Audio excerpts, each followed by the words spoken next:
On that gloomy weekend, my three best friends and I decided to challenge ourselves at the newly opened Mist Escape Room on the city's outskirts. It featured a theme based on an abandoned orphan Egremal of the Forgotten Turn for its extraordinary realism and intricate mysteries. Despite the name sending chills down our spines, curiosity drove us to embark on this adventure.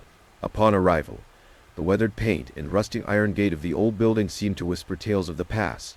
Stepping through the entrance, dim lighting led us to the reception area where staff members, smiling but with deep-set eyes, handed us a simple manual. It outlined the game rules and background, but made no mention of the girl in the red dress. As the heavy iron door clanged shut, the four of us were completely isolated in a space filled with an eerie atmosphere. The air was thick with damp and ancient smells, and the dim light barely allowed us to see our path ahead. We quickly assigned tasks, each of us confidently diving into this test of intellect and courage. However, while I was alone in a cobweb-laden storage room searching for clues, a heart-stopping scene unfolded. In the corner, a young girl in a bright red dress stood silently, her eyes hollow and sorrowful as if seeking help. I froze, my heart pounding, but in a blink, she vanished into the darkness like a wisp of smoke.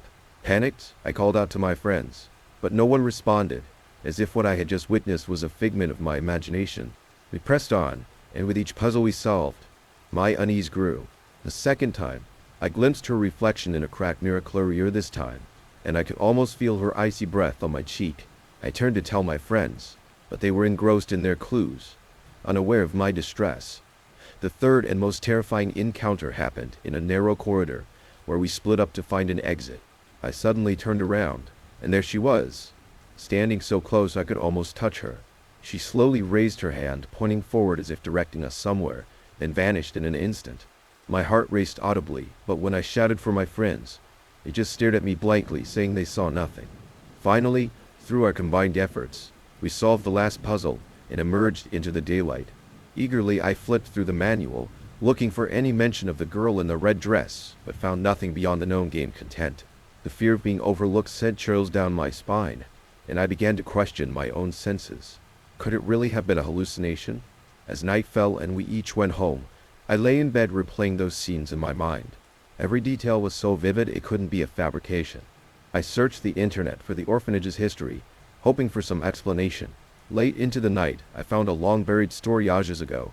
There had indeed been a tragedy there. A girl in a red dress had gone missing in a fire, and ever since, strange occurrences were reported at the orphanage, with claims of seeing her ghost wandering the ruins. Reading this, a shiver ran down my spine, as if icy fingers were gently brushing my back. I realized that those three encounters might not have been hallucinations, but rather a lost soul seeking some form of release. Since then, every quiet night, I can't help but recall those hollow eyes and her silent plea, a chill rising from my heart, reminding me that some secrets perhaps should never be forgotten. It was a weekend evening when a group of friends and I decided to explore an escape room located in a hidden corner of the city, known as the Dark Maze. This place was renowned for its ingenious design and unique atmosphere, leaving a lasting impression on every participant.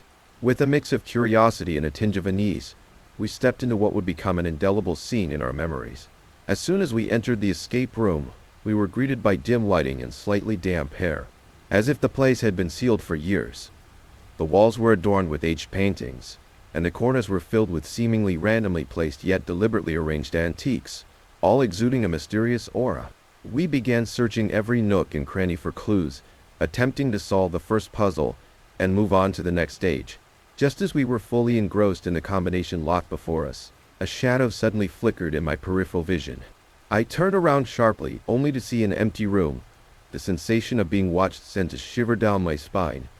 I told myself it was just nerves and returned to the game. In the following rooms, whether it was the trap-filled study or the laser-filled hallway, we passed through smoothly. However, upon entering a room modeled after an old library, that mysterious NPC reappeared. This time, I clearly saw a figured rest in a vintage robe, face obscured by shadows with only a pair of deep-set eyes visible, silently standing by the bookshelf. He said nothing, merely nodded slightly as if directing us towards a specific direction. I turned to ask my teammates if they had seen anything, but they looked puzzled, clearly unaware of the mysterious presence. Deciding to follow that blurry figure, I navigated through the layers of bookshelves and discovered a hidden door. When I informed my companions of this discovery, they skeptically followed me. As we searched for the mysterious NPC again, he had vanished without a trace. We passed through the hidden door and found a narrow passage leading to deeper chambers of the escape room. The subsequent rooms grew increasingly eerie, some filled with creepy statues, others teeming with spine-chilling sound effects. Every time we were stuck, that mysterious NPC would appear, subtly guiding us forward.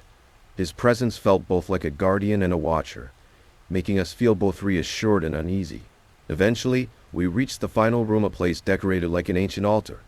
There, in a soft beam of light, the mysterious figure finally revealed himself fully.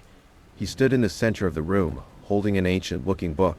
I attempted to approach him, seeking answers to his identity, but he merely shook his head slightly, then slowly closed the book. The entire room began to tremble, and a beam of light from the ceiling illuminated the exit. As we exited the escape room, still shaken, we eagerly asked the owner about the mysterious NPC's identity. The owner, looking perplexed, informed us that their escape room did not involve any live actors. At that moment, we exchanged bewildered glances, our minds filled with unanswerable questions and amazement. That escape room experience became a lasting secret among us. Who was that mysterious NPC? Why was I the only one who could see him? Or was it part of the game, or was it a manifestation of supernatural forces? These questions remain unanswered, but they made the experience even more enigmatic, becoming an unforgettable memory.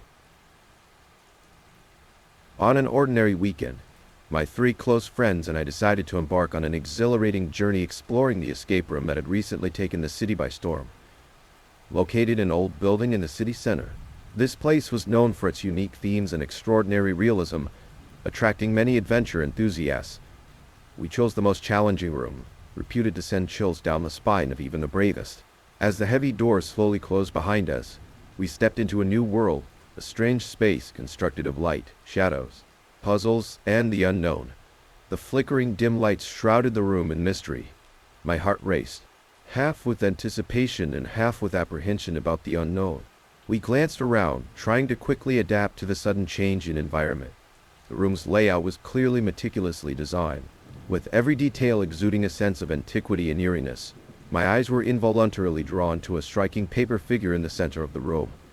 Dressed in ancient attire and holding a folded fan, the most startling aspect was its synchron eyes, which seemed to slowly move under our gaze, as if silently communicating something.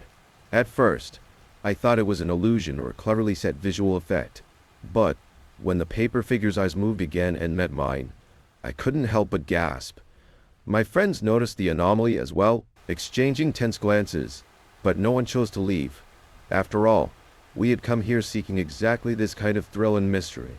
As we began to explore the room, more unbelievable things followed. The figures in the ancient paintings on the walls seemed to subtly change their poses when no one was watching.